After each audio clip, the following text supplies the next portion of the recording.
जबलपुर में आयुर्विज्ञान यूनिवर्सिटी के पहले दीक्षांत समारोह में शामिल होने पहुंचे राज्यपाल मंगू भाई पटेल और चिकित्सा शिक्षा मंत्री विश्वास सारंग का जबलपुर सर्किट हाउस में भाजपा नेताओं और प्रशासनिक अफसरों ने भव्य स्वागत सत्कार किया। इस दौरान भाजपा के वरिष्ठ नेता एवं महाराजा अग्रसेन वार्ड के नवनिर्वाचित पार्षद कमलेश अग्रवाल ने भी उनसे मुलाकात की और राजनीतिक विषय पर गंभीर चर्चा हुई। स्वास्थ्य शिक्षा मंत्री विश्वास सारंग ने मेडिकल यूनिवर्सिटी की अनियमितताओं की जानकारी दिए जाने पर उसे गंभीरता से लिया है और जांच उपरांत कार्रवाई करने की बात कही है। स्वास्थ्य शिक्षा मंत्री ने आयुर्वेद और होम्योपैथिक में हाई कोर्ट के निर्णय के संबंध में उन्होंने कहा, पहले निर्णय की पूरी समीक्षा होगी, उसके बाद ही वह कोई जवाब दे सकते हैं। मेडिकल यूनिवर्सिटी में जूनियर डॉक्टरों की गुंडागर्दी के खिलाफ उन्होंने कठोर कदम उठाने की बात कही है। उनका कहना है, एक बार फिर धीमी गति से कोविड-19 संक्रमण पैर पसार रहा है, जिससे सुरक्षित रहने की आवश्यकता है और सभी सुरक्षा के उपाय करने की जरूरत है। उन्होंने इस दौरान पत्रकारों द्वारा पूछे गए सवालों के जवाब दिए और कांग्रेस द्वारा हार के बाद उठाए जा रहे सवालों पर भी तंज कसा।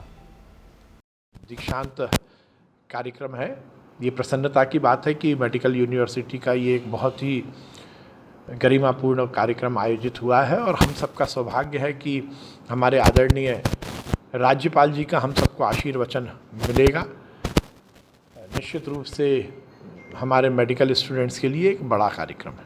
ये मध्य प्रदेश की पहली यूनिवर्सिटी है जो आज दीक्षांत समारोह, मेडिकल यूनिवर्सिटी का पहला दीक्षांत कार्यक्रम। भोपाल, इंदौर। देखिए, ये बात सही है कि पूरे देश में हम देख रहे हैं कि कोरोना के पुनः मध्यम गति से ही परंतु केसेस की वृद्धि हुई है। मध्य प्रदेश में भी कुछ केसेस बढ़े हैं। हम पूरी तरह से मुस्तैदी के साथ हर स्थिति पर नज़र रखें और इसीलिए हमारा वैक्सीनेशन प्रोग्राम हम बहुत ही ताकत के साथ चला रहे हैं। जो भी हमारा एलिजिबल सेगमेंट है वो पूरी तरह वैक्सीनेट हो जाए, क्योंकि वैक्सीन ही कोरोना की लड़ाई का सबसे बड़ा शस्त्र है। तो हम पूरा प्रयास कर रहे हैं। बूस्टर डोज का भी हमारा अभियान बहुत अच्छा चल रहा है।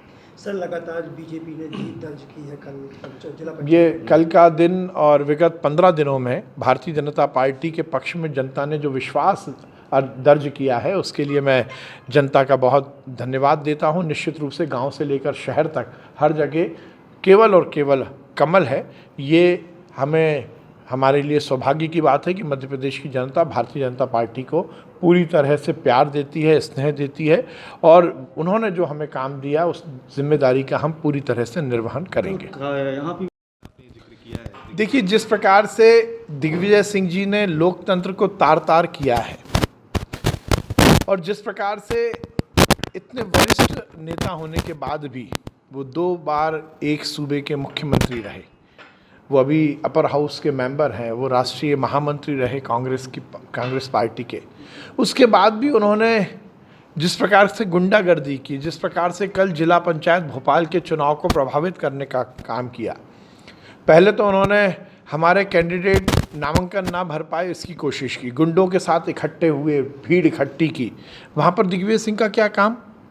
जिला पंचायत का मतदान केंद्र पर जो चुनाव लड़ रहा है या जो मतदाता है उसको आना चाहिए। दिग्विजय सिंह क्यों आए? उन्होंने सबसे पहले कानून का वहाँ पर उल्लंघन किया और हमारा जब नामांकन के लिए हमारा प्रत्याशी पहुंचा तो उसको रोकने की कोशिश की और जब मुझे पता लगा कि वो इस तरह की बातें कर रहे हैं, हमारे मतदाताओं ने मुझे ये खबर दी और जब मैं स्वयं अपनी गाड़ी में मतदाताओं को लेकर पहुंचा तो उन्होंने मतदाताओं को निकाल कर, एक मोहन जाट हमारे मेंबर हैं, उसको निकाल कर मतदान प्रभावित करने की कोशिश की, मेरे साथ बदतमीजी की, मेरे साथ झूमा झटकी का प्रयास किया।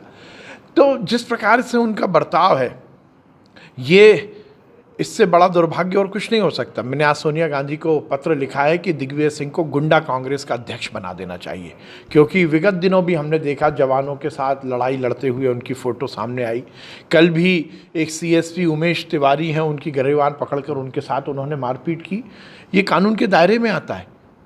किसी के साथ झूमा झटकी और वो पुलिस अफसर जो अपने दायित्व का निर्वहन कर रहा है उसकी वर्दी को पकड़ना, कॉलर पकड़ना, ये कानूनी अपराध है।